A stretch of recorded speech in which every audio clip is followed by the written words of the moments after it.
Ram Broadcasting's not like old-style TV. The Technos are finding ways to manipulate your thoughts, make you a slave. Man, you know your problem, Pride? You see conspiracies around every corner. You're paranoid. At least my mind's open to the truth. I don't just see what I want to see. And you think the rest of us are idiots? If you want to stop CityNet, fine. Go ahead. But you won't get support from the rest of us. You're on your own.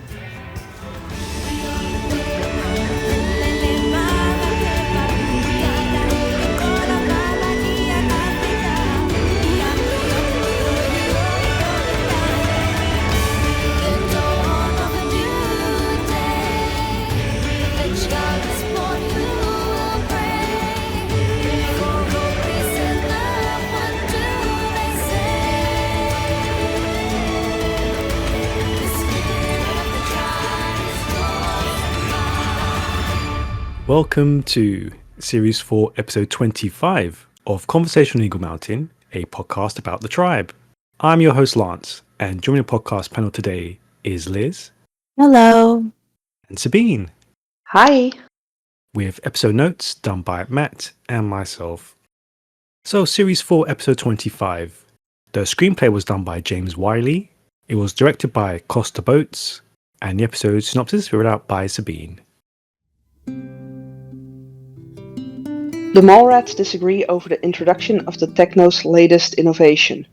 Lex's allies rally to help him, while Jay is challenged to do the right thing. Chloe seeks advice from Trudy. Okay, so we open our discussion with Ram planning to bring back television by providing the tribes with enough components to broadcast something called CityNet. Don't get carried away. Celebrity has its downside. Do I detect a note of cynicism? You don't think the TV can be a powerful weapon in our favor? Television is the most powerful propaganda tool ever devised, and that's useful to us. But to devote this kind of time and energy, not to mention the resources. There's no point in providing a shabby service. And we must ensure that it reaches as many verts as possible. We're nothing without our audience. Conflicted, Jay visits Amber again, but she's fed up with his excuses. So, panel, ignoring all the logistical things, what do you think of the show's exploration of Jay's complicity in the techno regime? If they actually made him take ownership for it, it would be good, but they're never going to. They're just going to... The show makes excuses for Jay, and we already know that in the end, Jay will walk away, smelling fresh as a daisy, nobody holding him accountable for his part in any of this. So does it really matter? You know what I mean? I don't. I'm sorry. I don't care. Okay, let me try. To dredge up a care. It is so odd, though. This lack of culpability. Like, he leads the tribe. He's a general in this tribe, and the amount of obliviousness is just impossible. It's like, how can you be a general and be this oblivious? It's just, it makes Jay seem, just about the amount of idiot he really is. But it's so frustrating. It's just bloody frustrating, because how can anyone have his role and not know these things? It's like Jay has to be this way so that the techno regime can happen. Because if he really was as dead set on getting Ram to fulfill his promises to him, he wouldn't be so easily pacified by Ram constantly fobbing him off with this vague notion of when it'll happen. I feel like this is a discussion they would have had and set in stone, because literally this is Jay's only motivation for the horrible things he does. So you'd think it'd be set in stone that he's absolutely going to get this with a timeline, and instead it's this vague promise in the ether. Phase 3, whenever Phase 3 comes around, he's acting like he's surprised by what the Technos are doing. Like, did you not know what Phase 2 was? Did you not know how long Phase 2 was going to take? Like, did you just go into this? Did All Ram have to do is say, I promise you schools and medicine someday if you do this, and that was enough for you, and now you're like, gee, it's not happening as fast as I'd like. There's a lot of suffering going on. And again, haven't you guys already done this before? So why are you surprised? This should be a practice run for you guys. You should know when phase 3 is gonna happen. It's all stupid. One of the things I keep thinking with this, though, is, on the question of, the fact that Jay feels other things should have happened instead of this, like the waste of resources. What on earth did he think these computers were going to do then in helping people? Or the TV screens that Ram has? Like, did he think they were going to do educational programming on that? Because I doubt it. But I'm so glad that Amber calls out the obvious. That it's very convenient that he has no clue, once again. Mm-hmm. I do, but I do hate it that it has to be Amber. Yeah. Because you know where this is going. I just hate, why do they have to make it be Amber? Oh, I Because wish it was anyone. Yeah. Amber's the only one that we're supposed to truly agree with in the narrative. You know what I mean? Like, nobody else is supposed to have it 100% right. She's the only one with the answers. That's what the narrative's telling us. And this whole episode beats you over the head with it. And it was never this bad. It was never like Amber. It wasn't. It wasn't this bad. No. And I'm like, no wonder people just start to hate her so freaking much, because I found myself in this episode going, you know what, Amber, go back, go home. As I'm kind of sick of looking at your face, and it's not even really your fault. It's not even your fault, but I'm sick of looking at your face. Go home. But yeah, it's just the whole conversation with Jay and Ram is stupid. Again, if these guys are supposed to have a history and they've done this before, that should have been included in the conversation. If Jay is upset with the way the progress is happening in this city, then he should be referencing, that implies that in the other cities, the progress was faster or smoother or whatever. That should come up. You know what I mean? Because otherwise it doesn't make sense. You should know what's going on. You should know the phases. You should know how long the phases take. You shouldn't be constantly you shouldn't constantly be confused by what Ram's doing next. And again, the whole question is, why this city? Why is this the city where Ram decides to explore this experiment? And it never came up before. Maybe this is where he had the breakthrough. Fine, whatever. But if that's the case, if this is the city where Ram got his breakthrough, so he's deviating from his original plan because he wants to explore this breakthrough, Jay should mention that this hasn't been the plan before. This isn't how they've done things before. And that's where his upset is coming from. Because instead, he just comes across as a clueless, petulant child who didn't read the fine print when he signed the contract, and I shouldn't be Team Ram. But I'm so annoyed with Jay being like, what the frick is going on? And Ram having to constantly remind him, dude, we've talked about this. You know how this goes. Why are you constantly whining about it? Whatever. It also doesn't make sense that Ram doesn't inform his general of the most basic things, so that Jay is constantly caught off guard by what the next step is that Ram's doing. He is your general. I get it. You're not going to tell him that you're actually torturing kids, but he should have already known that, yes, he's going to be distributing, he's going to set up like CityNet, all that stuff. He should know that because he's the general and he needs to keep order in the city. Like, he should be informed about this stuff. He starts off as he's the general. He's the one in charge of how the Technos run military-wise. And then here we are, episode 25, and this guy is just wandering around, having no clue and having no job to do and never knowing what's happening.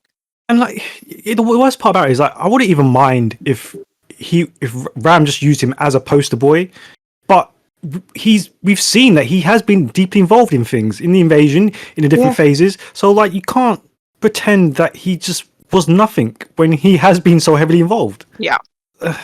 Mad. Yeah, every conversation is like, this is the first time they're doing this. Even though they've hinted that they've done this before. They've done this before so many times. Same thing, different city. Yep.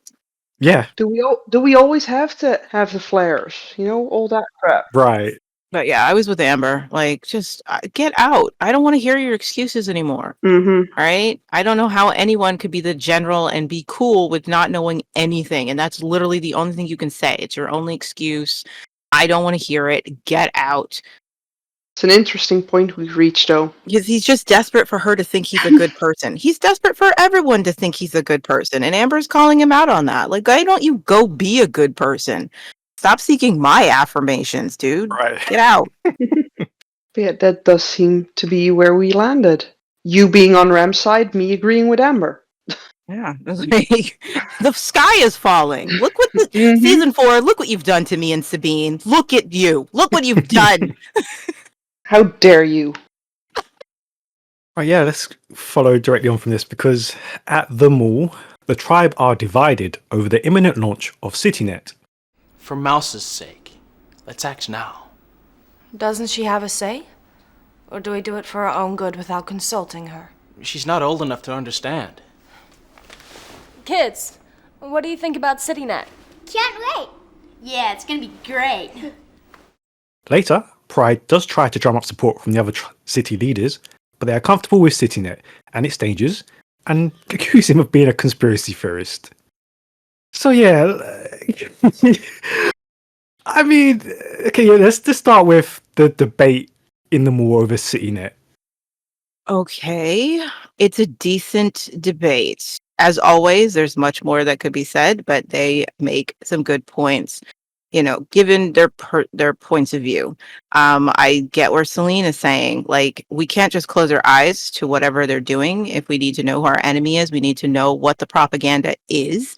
You know, propaganda, you need to be aware of it. You know, it's one thing if you're watching it and you don't know it's propaganda, but if you already believe it is, you should know what it's saying, what other people might actually believe if they hear it. So I do agree with her in that, like, closing our eyes to it and pretending it's not happening isn't going to help us figure out how to defeat these guys. But I also understand Amber being like, I wouldn't let that anywhere near us because I've seen what they can do. You know, it's the impossible. It's not the kind of tech we have any familiarity with. And I would not want any of that near anybody. Again, that's her personal trauma. That makes sense for her to say, you know, so these are two good points. I just don't like the narrative basically making it Amber's the only one who's right here, you know, and like Celine's the idiot for her coming, even though Celine's got a good point of view too. And Pride is a sack of Gosa. He cannot die soon enough, and it pisses me off that we're going to have him for the rest of season 4. That pisses me off, and I just keep thinking of all of the continual garbage he's going to keep putting Celine through. And he is being such an a-hole, and he is behaving like a petulant child because Celine doesn't agree with him because he can't get people on board with him, and like he's being such a jerk.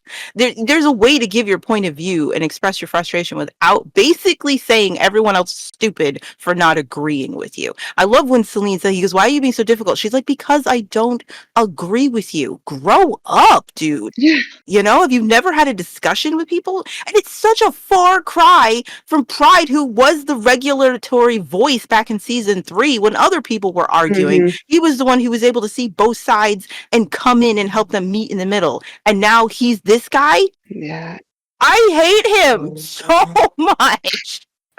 I just hate the fact that the narrative is trying to tell us that Amber's point of view is correct. Pride is totally justified for feeling that way, when all I can think is, Celine has such a good point.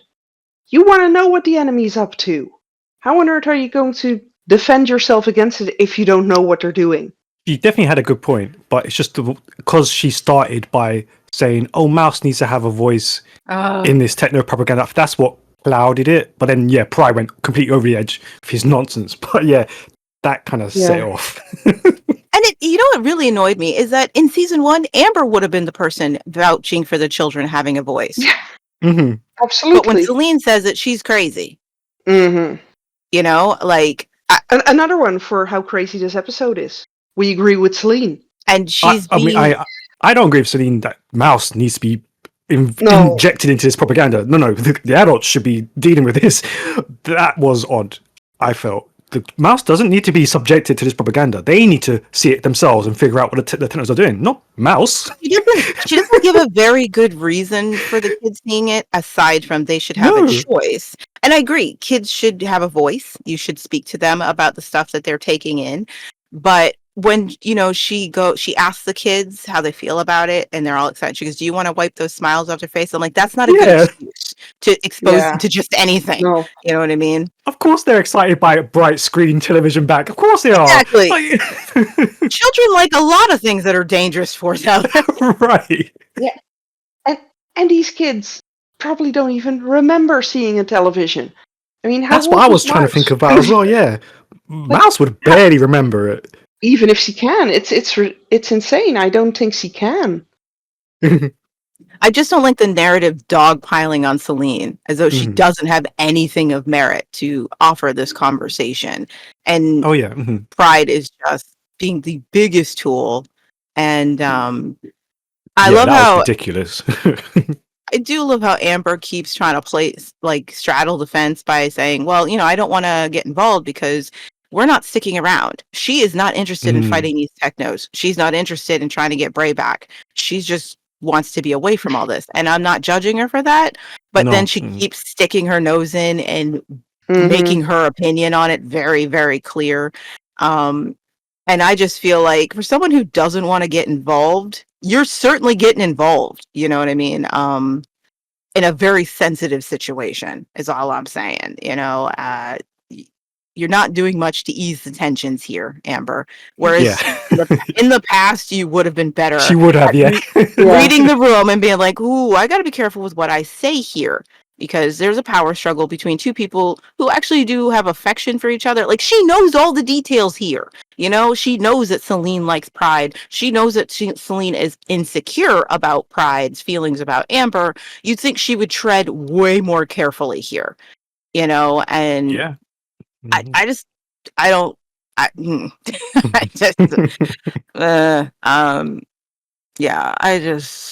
whatever. I have to say, I love the fact that none of the other tribe leaders throughout the city feel they should stand with Pride, though. Yeah, let's talk about that, because that did feel odd to me. Like, literally just an episode or two ago, we had all of the tribe leaders kind of been running around Pride. Like, they've been fighting this fight with him, and now all of a sudden, no, you're on your own, you're a conspiracy theorist, you're kind of crazy. Ooh, here comes this crazy tree hugger again. Like, it was a bit weird. Did you not think? I do agree it was weird. Like, there's not a single other tribe leader in this city. There's not a single other tribe who wasn't placated with electricity being turned back on. Like, every single one of them was like, these people, they've stolen our family, they've stolen our friends, they've taken over our city, we want revenge, and they're going around doing clandestine meetings and, making plans to shut the power plant down and all of this stuff. But as soon as the power's on, they're like, you know what? I never liked my sister anyway. It's cool, it's one less mouth to feed, and they're fine. And all of a sudden, it'd be different if they said they can't work with Pride because he refuses to listen to anyone's opinion that isn't his own. That'd be great. I would love if that was the reason. Can you imagine? The leaders were like, we're not working with you anymore because you're insufferable. Okay. And that'd be great. That would actually be interesting. But instead, they're just like, hey, we're all cool with the regime. We're fine. We're over it. And you're on your own. And we think you're crazy now. Like, why? Why do you think he's crazy? He's being a dick, but his ideas aren't out of this world. It makes me wonder, though, like, Pride kept saying that, if they turn the power back on, then the whole city will end in chaos, and it will be dangerous, and, fires will start, and everything. And they haven't shown us that it's been that chaotic since the power was turned off. So maybe Pride has lost his credibility with those tribe leaders on how dangerous these Technos actually are, because the other things he said weren't as dramatic as he made it out to be. And that would have been great to actually have them discuss. Like, actually say that, look, we thought, we agreed with you in the beginning that we thought all these horrible things were going to happen if the power came back on and we let them run this stuff. But for many of us, things have actually gotten better. Like, express that's why they don't have a problem. Like, things are improving for them. They're getting food, trade is back in the city, they're living better, whatever it is. Explain that that's Yeah. why they don't agree with him anymore, that they think he's an alarmist, and that maybe this is just the cost of progress. You know what I mean? And then Yeah. they're willing to pay that price for the progress. Like, this could have been a nice beefy conversation, because people don't just submit because they're apathetic. Like, they don't just submit because it's like, you know what? I'm flying high. They submit because life actually can be better for them under some sort of dictatorship. They're gaining something positive from it. Like, what is that joke about the USSR? The trains always run on time or something. Like, there were people like, yeah, it's not the best life, but things get done. You know what I mean? Because it's not a Yeah. democracy and everyone's vote doesn't matter, things actually get handled quickly. The trains run on time. And you know what? That's actually an improvement on my life, and it makes my life less complicated. That is how people actually think. I'm not saying it's right or anything, but we're humans, So this could have been a beefy conversation, and instead it's just, again, I still would have liked if they were like, we don't want to work with you anymore, Pride. You're a jerk who won't listen to anyone's opinion that you don't agree with. Yeah, because if I were them, I wouldn't want to work with him either. But instead, the conversation just makes all the other tribe leaders seem like idiots. And that's why I wasn't impressed by their last tribe meeting. I was like, it doesn't mean anything Yeah. that they're all together talking. You brought Brady up yourself. Yeah, and that wasn't so great. I mean, without the tribe, we'd have had it. Brady was Zoot's baby. That hardly made me popular. Most people hate Ved. Well, is he as bad as Zoot? I guess not. Then there's a chance. It could all work out. Just be honest with him, Chloe. So yeah, what did you make of Ved trying to impress Chloe and Trudy's advice to her possible pregnancy? Still trying to figure out why people ship Ved and Chloe. These two seem miserable when they're together. Now, granted, we're given a reason why Chloe's in a mood today, but she's more often in a mood when she's around Ved. Like, she's rarely ever happy. She's always just kind of like, and he's like, what's wrong with you? That's their literal relationship, with maybe a sprinkle of they get to do something a little exciting and she's happy, but even then she can be just, I guess it's okay. Like, what is the deal with them? Because we don't know. Chloe never talks about her feelings about Ved. So I don't know what he's thinking, giving her access to any techno facility. Any techno facility. Why? Why does she need access to it? Is this just dumb 14-year-old boy logic? Maybe that's all it is, and I'm reading too much into it. But what the heck would she need that for? Why would you do that when you literally Ram almost bit your head off because a bunch of your stuff was stolen, and then, you Java caught Ram, as far as you know, because you don't know she set him up. But and not to mention a bunch of your human subjects were taken out of it. Why? Why would you give this to her? What purpose does it serve? Why would she need to go in any techno facility? Do you want her to start a rebellion? Like, what? Why would this be impressive to her? Like, has she expressed wanting to go into a techno facility? It's a weird thing. And again, I don't know if it's just, I'm a 14-year-old boy and I don't think with my brain. I don't know. But it seemed weird. It seemed like a very weird thing for him to give her. Especially since he's not supposed to be everywhere anyways. Like, your brother doesn't even have access to every techno facility. He's the general. Why are you giving this to Chloe? Like, if he'd wanted to impress her, he could have said she could join them. He could have tried that. Like, I thought it would make more sense if it was like specific techno facilities where they would be having the game set up or something. It would make more sense if this was like a free pass to the future when they get the game set up and he wants her to have access to it, because he knows what's coming down the pipe. He knows that they're going to get the game started, that they're going to get people addicted to it, and they're going to have to shovel for credits to play. He already knows that's coming down the pipe. So it'd be different if that's why he's giving her a pass and lets her know that in the future, this is going to be really important and more valuable than anything. but just this blanket, that'll get you into any techno facility. I'm like, why though? How many techno facilities do you have set up in this city, and why would she want to go there? And why would you want her to go there, Ved? The only other techno facility we know of is where you're using human guinea pigs. Do you want Chloe to go there? Like, what is this for? No wonder Chloe was like, what the frick is this? Can I go shopping with it? What is this? So yeah, that's that one. Yeah. And Chloe being pregnant really just came out of nowhere. Well, I guess that's not fair. She did discuss with Dee about having sex with Ved, but again, this relationship has been done so poorly, developing what's actually happening between them and how Chloe truly feels about Ved. When she's with Ved, she acts like every breath that comes out of his mouth is annoying. And then when she's away from Ved, she's constantly saying how great he is. Mm-hmm. It's very confusing what she feels about him. So, okay, I guess they had sex at some point after her talk with Dee.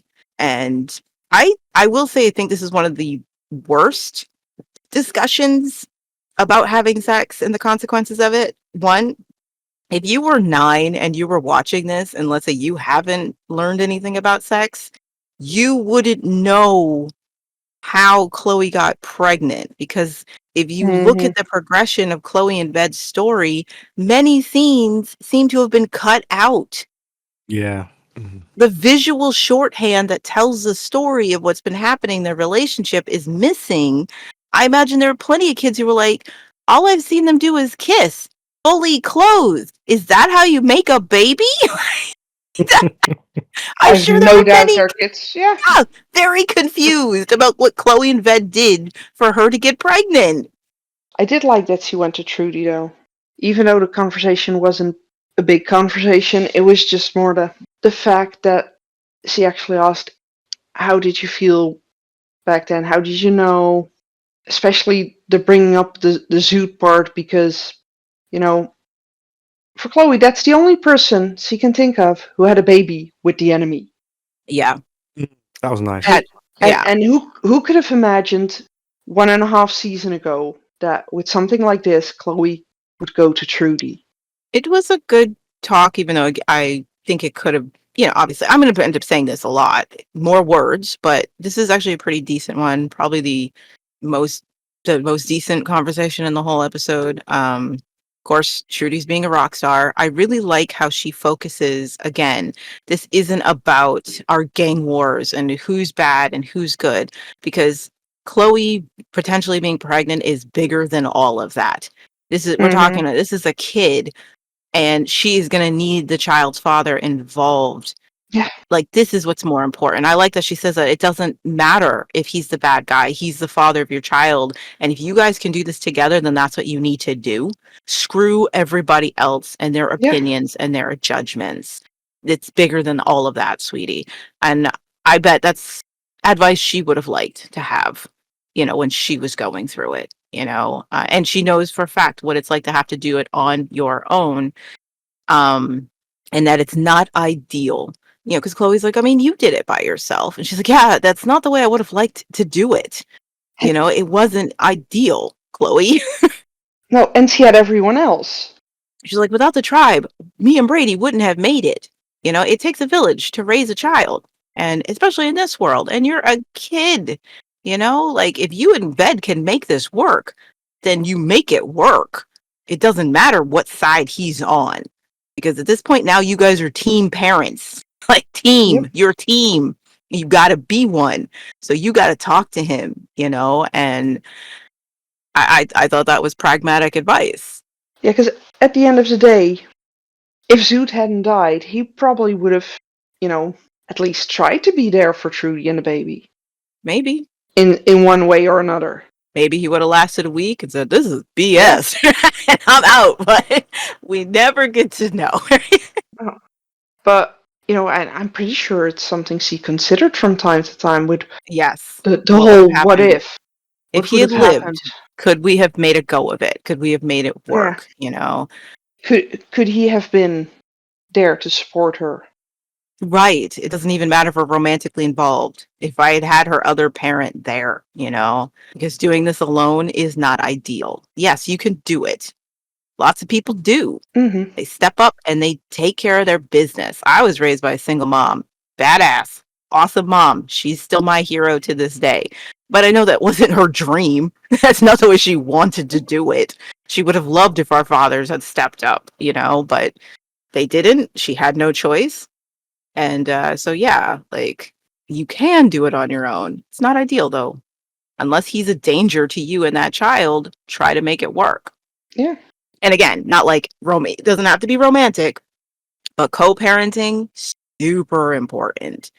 Like me and my ex-husband, we didn't work as a couple, but we work as parents very well. And we're better apart raising our kids than we work because we don't Mm-hmm. have that constant draining the life out of each other to deal with. We're both happier, but we are supportive. We still raise our kids together, you know, and I don't know what I would do if they didn't have their dad, you Yeah, know. exactly. I could do it. I could. I'm glad I don't have to. You're letting them suck you in, fill your head with their fantasy world. Don't you realize your life's at stake? I can't afford to think I'm a loser. If I'm gonna survive, I gotta think I can win and keep winning. It's the only chance I've got. So yeah, what do you make of this scene between Lex and Siva? An actual human moment from Lex. Mm-hmm. I like that. I like that admittance that I'm putting on a brave face because I don't have a choice. It's all I can do to survive this. I have to keep up my bravado. It was a touch of the old Lex. Yeah. Mm-hmm. I like him being honest with Siva, though. Yeah. It's like, there are so many people Lex would not have admitted that to. I even like So her. it's nice to see him doing it too. I like her saying, you know, like you think you're winning, but they're toying with you. It's going to get harder, you know, and it's a nice genuine moment between them. You know, like he's like, "What are you doing in here?" She's like, "I pulled rank," you know, and like wants him to know what he's getting into, and he's like, "I know I'm in danger, but I can't let them know I'm scared." So yeah, that's it. I got it. Sorry, that's all I got. There's nothing else to say. I was like, Nope. I got it. Yeah, that's just it. There is nothing else. Listen to you. You sound just like Amber, all this goody-goody nonsense. At least she's got the strength to believe in something other than herself. Unreal. You've completely fallen for her, haven't you? This is when Ram interrupts them, but she dismisses their argument, protecting Jay. But she does make it clear afterwards that she could still change her mind. So yeah, what did you think of Jay's eventual action and its aftermath? It's a token action because he's again very easily fobbed off. No, he was not given proof that Lex is okay because Jay already knows from personal experience that once they have your physical image in that game, they don't need your body anymore to keep it in there. He just experienced that with Amber. He knew for a fact that she was hooked up, she escaped, but they still have her image. Lex could be dead for all you know because they already have his image. So that's not proof that Lex is okay. And yet once again, Jay is just like, "Oh, okay, I got it's a token effort. It means nothing." Ugh. It more like it makes for Jay. It's good enough that it makes him see like he tried. He tried. I. Oh well, I tried to get proof. I guess they'll just have to believe this, even though I know it's not the way it doesn't have to be. Possibly a lie. Exactly. Like there's still a chance Lex is in a ditch somewhere. You know what I mean? Like just because he's on the screen, like if he's just pressing buttons, why can't I see that? Why can't I see him? I'm the general. I should be able to see prisoners. Plus, you know, Jay was shown the people happily standing, having a blast, pretending to be, you know, the captured people, the test subjects. So how does that match with Lex pushing keys on the keyboard? Exactly. Don't think too hard because it doesn't make no sense. He already knows that it's not just pushing buttons. He knows they're already immersed into it. So this is just stupid. really is. So in like one episode, he wasn't willing to believe the lie, even though it'd be comfortable and easier for him to believe the lie. And he chose, no, I don't believe them. I don't believe that this is what's really going on with these people. And he goes to talk to Amber. Okay. But now he's going to be just like, oh, okay, I'm satisfied with that information that you gave me, even though I have enough personal information and experience to know that it could be complete BS that you're telling me.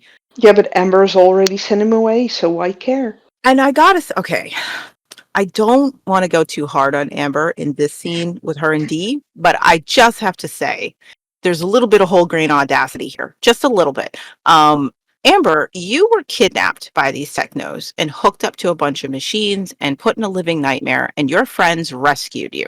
And you're grateful for them rescuing you because, man, was that traumatizing for you. And now one of your tribe mates is in the same situation. And the only thing you can say is, I can't get involved. I have to go home and Lex will be fine. Really? I'm not saying that it's wrong that she just wants to go home to her child. That's fine. I get it. Prioritize your kids. But it's just, she's so cavalier about not even, thinking maybe we should try to get Lex out or something, because I don't want him to go through what I went through. That's horrible. Nobody should go through what I went through. To be so, you were literally rescued from that same situation, and you're just like, I can't do anything. Lex will be fine. Yeah, it does come off really bad. It doesn't come off good, like you're not even going to suggest to the others that they should get Lex out of there. I mean, pride literally eats everything that you walk on. If you told him Lex needs to be rescued, that would be his next agenda. Like even a little discussion to say, like, okay, like we obviously we can't storm the Techno HQ, but we should try and do something to save Lex. Just a little line, just to smooth it over. But yep. But no, she's just like, sorry, he'll survive. He's strong. He'll survive like I survived. Would you have survived if your friends hadn't rescued you, Amber? Would you? Even a simple Chloe, do you know where your boyfriend's hiding Lex? She's not invested in Lex's well-being at all. I'd be great if she was like, look, I don't actually care that much about Lex. We don't have a great relationship. Trudy could have been, I've sacrificed my life for him once, not doing it again. Right. Like, I would respect that if there was like, look, I cannot put if I have to choose between Lex and getting back to my child, I'm picking going back to my child. I don't care if that makes me sound like a horrible person, but when it comes to prioritizing getting home safely to my baby, I'm picking that. I'm sorry. I cannot risk getting caught by them again to save Lex. But you guys should totally try to do it. But yeah, a simple go fetch to pride would have gone a long way. But yeah, the disinterest is not a good look. Not a good look, Amber. And as for Ebony on the other side, her responses to Jay, it's jealous little girl. Oh my goodness, these sisters, they're something else. Jealous, insecure little girl. But that's what, it's totally in character for her. Yeah. To make threats when she's been rejected by a man and she's upset with him. I mean, how many times did Ebony threaten Bray, thinking that's going to win him over? That's going to change his mind. Right? You really would think she would have learned by now, Dad. You'd think. You know that's the way to a man's heart? Exactly. Threaten to break my legs. I'm yours. That's it. But yeah, I did like the parallel to Siva saying the same thing to Lex the minute she thought he wasn't interested. I might just go tell my crazy husband. Right? He's true, like, yeah. She's like, who knows what I'll do? I'll be so upset, like. And then Ebony going, I might go tell my sister's crazy husband. Jay's like, are you freaking serious? Like, don't stick your D in crazy. Did you not know what you were getting into, Jay? Like, come on. Too late. Come on, Jay. Everybody in the city hates her. You said it yourself. You haven't met a single person who voted for her. And the last Mallrat you dealt with tried to blow her up. If that didn't tell you enough of who she is, and you still jumped into bed with her, and now you're shocked that this is how she's responding to your rejection. I wonder if his attraction to Ebony was Ram already has the other two. Let's see if I can win this one. I don't know why she assumed. I mean, actually, no. It makes sense that she assumes it's Amber's influence because until Amber got on the scene, Jay just didn't care what the Technos were doing. Yeah. So it does make sense that she's just like, Yeah, he's slightly growing a conscience since Amber appeared. right, and very annoyed at that. That's not good for her. So yeah, it does make sense. She's just like, you know what? He's like, oh goody, Amber's back. She always ruins everything. Mhm. But this is your fault, Ebony, because if you hadn't mentioned the Mallrats were involved with, getting people out of that facility and that Amber was one of them, he never would have known. He never would have gone and met Amber in the first place. You did this, Ebony. As always, you're the key to your own destruction. Yep, that's what she does. Think about it. If she hadn't told him what the Mallrats were involved in about the facility, if she had just been like, "Oh wow, that sucks. I hope you can smooth things over with Ram," he would have never gone to the Mallrats. He would have never known they were involved. He wouldn't have met Amber, and she wouldn't be able to guilt trip him into thinking like a human being who should care about other human beings. It's amazing that this is the first person who's made him think that way, but whatever. If she didn't tell him, Amber would have been already gone. She would have gone back to her baby. It's so funny because Ebony was so worried about Amber's influence, and then she literally carved a path for Amber to have influence. Mm-hmm. Okay, cool. That leads us to our final thoughts of the episode. Following Trudy's advice, Chloe visits Ved and tells him that she thinks she is pregnant. Ved, I've got something serious to tell you. Ooh, serious. I wonder what it can be. This is for real. It's important. Sounds like heavy-duty stuff. Let me guess. You ran out of T-bars? I'm pregnant. And he instantly breaks things off with her.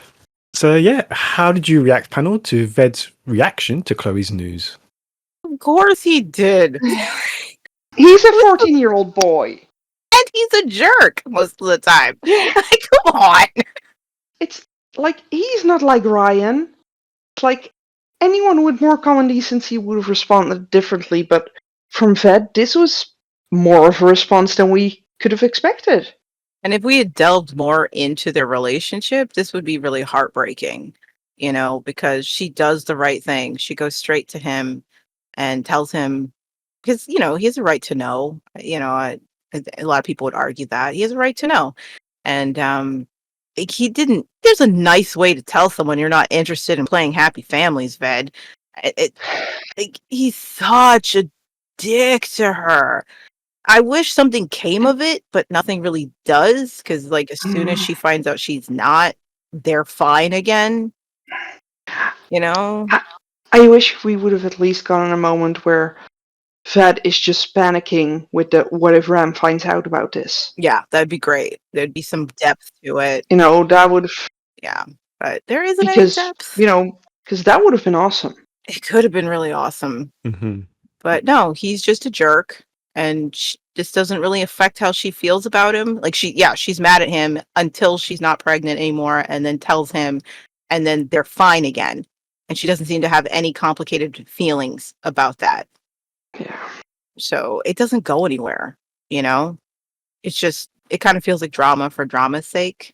Would have been nice if he had, if this response had been unexpected from Ved. Yeah. Or if it led to us really delving into Chloe's emotional state, and how she doesn't have anyone. She was so desperate to have someone, and she latched onto this guy and was desperate to make that work. Because when you're young, it's easy to fall in love. It's not really about the attributes of the other person. It's just about how they make you feel when you're with them. They can be terrible to you, but you feel good when you're with them, and so you're in love. And when they hurt you like this, with all of her previous trauma and losses, it really could have led to an outpouring of what Chloe's been through and how much more this further breaks her. But it doesn't. It leads to nothing. I feel bad for her though. She doesn't have anyone truly to talk to, not a close friend or anything. Like, imagine if she'd gone through this while Patsy was still around. Or Casey. Oh, Casey Yeah. would have gone after Ved. Oh, He'd be so And furious on her behalf. he would have gone after Ved, and he probably would have stepped up. Yeah, he totally would have. Casey would have been like right there with her. Patsy and Casey would have been like, "You're not alone, Chloe." But she has no one. She doesn't have any companions. She doesn't have any friends. She doesn't have anyone she fully trusts. I mean, she's so alone. I'm just imagining this now with just the fact alone. How effective KC would have been at finding everything that baby would have needed. The Technos would have already been defeated. Mm-hmm. Fair. We would have gotten KC undercover at the Technos. Oh, what could have been? What could have been? Mm-hmm. It's always my difference. It is crappy for Chloe. But again, it doesn't really have much impact because they don't do anything with this to flesh out her character, what she's going through. It's not going to have a great effect on her going forward.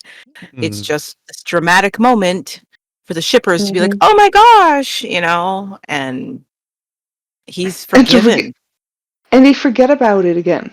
Yeah, they do. They completely forget that he did this to her, which for me would be a complete no-go. I mean, again, it's one thing if they had given Ved more depth to explore, this knee-jerk reaction to panic and run away, and then, had depth with him apologizing for that and like explaining that to Chloe. That can be forgiven, because they're young. But the way he treats her is not forgivable. I'm sorry. It's not, he immediately goes right back to like flinging derogatory terms at her. How could you let this happen, you dirty vert? Like, oh my gosh, like, ugh, it's disgusting how he treats her. Mm-hmm. And then they're back together when she's not pregnant, and it's fine. And people are just like, oh, Chloe and Ved are so cute. Like, that's not cute. I'm sorry. That's not cute. Nope. He doesn't even really apologize to her, I don't think, in the future. He just sees her. She tells him, I'm not pregnant. And he's like, hey, okay, so we cool? And she's apparently, yeah, I guess. Like, are you serious? Why am I supposed to root for this couple? What's wrong with all y'all? Mm-hmm. Yeah, I'm like keep waiting for when this kind of revelation happens where I can align with the fandom that who love Chloe and Ved so much. Like, when does this happen? Because it's just awful. It's one-sided. It's not good. Have I missed something? I don't know. All they remember is the stupid Star Wars type scene.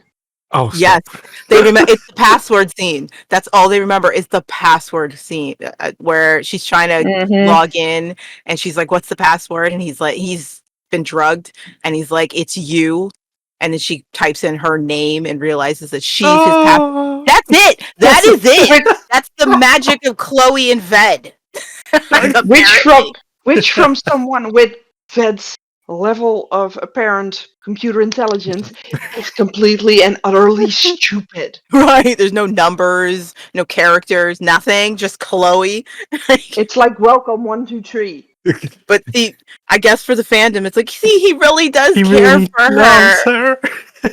I'm like, people use their cats for passwords. Like, come on, it's just something that's easy to remember.